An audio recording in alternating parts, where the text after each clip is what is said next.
Let's now speak to Samahir Elmubarak. She's a spokeswoman for the Sudanese Professionals Association. She's joining us live from Khartoum via Skype. Thanks very much for speaking to us on Al Jazeera. Your organization is spearheading that civil disobedience campaign. Can you first tell us what kind of impact and reach the campaign is having in Khartoum as well as outside of the city? Well, the reports from today inside Khartoum and in many cities across Sudan, in most cities across Sudan, is that the civil disobedience campaign is very much successful. Most of the busy markets, most of the shops, banks, offices had no employees going. Everything was came to a standstill. Khartoum is completely at a standstill. There is no form of any economic activity or life that is going on. And why do you believe that that is the right strategy to bring the city to a standstill? And what is the message that you're trying to send to the military council? Well, it's just another form of escalation of nonviolent resistance. We've tried going out in protest. We've been faced with bullets. We tried the sit-in, and as you have seen, the forceful and extremely violent evacuation of the sit-in that took place on the 3rd of June. So it's just that when we come to a stand, when the whole country stands in solidarity in solidarity and refusal of this current criminal military council, it's just a strong message that you are not the one to rule the Sudanese people. We refuse you. We do not want you. What we want is democracy. What we want is a civil authority, and we reject all forms of forceful attacks that have been. But what you're doing is also rejecting the proposal of talks from the military, because in your latest statement, you say that you will not go back to the negotiation table with the Transitional Military Council until those responsible for last week's barbaric attacks are brought to justice. So what you're doing is also refusing to talk to a military council that now sees itself in power. Of course, we cannot go back to talking to them. And that is because when we started negotiations with them, it was over the handover of power to a civilian authority. What they responded with was violence against the sit-ins, violence against people that is unexplainable, unacceptable, and that is a stage we cannot move past.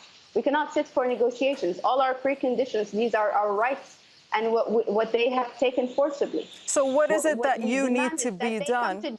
Right. What is it that you need to see, or what would you like to be done for some sort of trust to be built with the military council? There's no trust to be built anymore.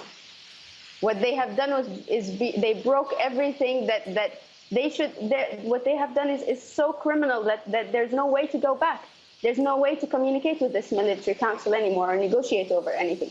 What it has to be done is an instant handover to a civilian authority. And justice need be done against the members of the military council, as they were the ones who gave blessings for such forceful evacuation for the massacre that happened on the 3rd of June. All right, we'll leave it there. We thank you very much for speaking to us from Khartoum, Samahir Elmubarak. You're most welcome. Now, Al Jazeera's correspondent Imran Khan has just come back from Khartoum, and he's joining us here in the studio. And I suppose listening to the spokeswoman from the SPA really shows how difficult the situation is on the ground right now in Sudan, Imran. That's absolutely right. The sit-in was such a big thing, and it developed from very small protests into this huge, almost carnival-like, family-friendly atmosphere. You're now seeing two distinct phases of the Sudanese uprising. So you saw before June the 3rd, this very family-friendly, as I say, atmosphere, carnival-like. There was a lending library there. People were creating art, and it was a very peaceful sit-in. Then the events of June the 3rd happened, and now we're seeing this almost whitewashing, literally whitewashing, of the sit-in. When you drive through the streets, and we did the other day, all of the artwork has been removed, all of the sites, everything that you had has all been removed, and it's almost like the military are trying to tell the protesters that never happened. And of course, the Al Jazeera office was closed and you were banned from reporting in Sudan. What happened at that time? Well, we were banned on the Friday night before the events of Monday, June the 3rd, and we knew something was coming, but we didn't quite know what it was. My producer, Saad Abedin, Hiba Morgan, our correspondent, went down and met with the military there. They actually shut the office at gunpoint. And we were very worried and very concerned, and they said, you can't keep broadcasting, we will shut you down. But no real reason was ever given to us. It was simply, you have to stop broadcasting.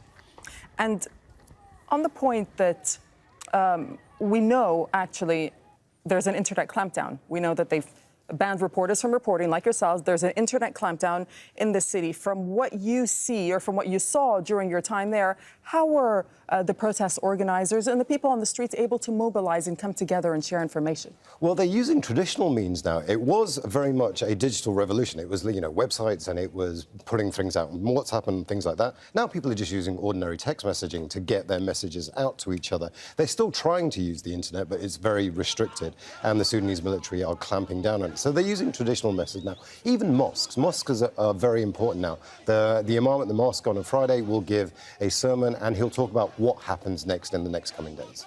The RSF, the Rapid Support Forces, were saying that rogue elements and drug dealers were behind that violence that we saw on June the 3rd. What were your observations at that time when you were there? Well, they've maintained this all the way through. The TMC have always said that the protest movement has been infiltrated by criminal elements, by rogue elements, but they've never provided any evidence for this. Every night we were at the protest, we didn't witness anything illegal that was going on. So there may well have been, but we didn't see it. And we were there literally every night up until we were banned. So they haven't given any evidence for it. Now, there was an area called Colombia. Now, Colombia was full of people who were drinking and smoking, both things illegal in Sudan. But that could have been cleared as a police operation. It didn't have to be a military operation, and they didn't have to use that as an excuse to go into the sit-in and break the sit-in up. So the fact that they used heavy-handed tactics and used those people in Colombia as an excuse to clear the sit-in shows you that the military wanted to clear that sit-in. And what do you make of the civil disobedience campaign that's going on right now? From your impressions on the ground, did you feel that organizations like the SPA and others have a strategy going forward, or are they just taking it day by day? The civil disobedience is literally the only thing that they have left, and they are very good at mobilizing people. There was a strike, I think about 10 days ago, lasted 2 days. It was almost like a dress rehearsal for what we're seeing now, and the strike held. The city was crippled. The country was almost brought to a standstill. So after that, I think the SPA realised, the Sudanese Professionals Association realised that they could mobilise people in that way if there was sufficient anger. It depends how long the strike holds. People have to earn money. People have to trade. They have to go to their offices and shops to get a wage. It depends how long it can hold. The other really interesting thing, though, is the barricades. Now, the barricades are being set up in streets all across Sudan. The young people put these barricades up and then they withdraw, they leave. They used to stay there, and now they leave. That causes a problem for the rapid security forces because they have to take those barriers down. It slows them down. So this whole idea of civil disobedience is taking place in those two forms, but right now it is working. How long-term that is anybody's guess. OK. Imran Khan, thank you.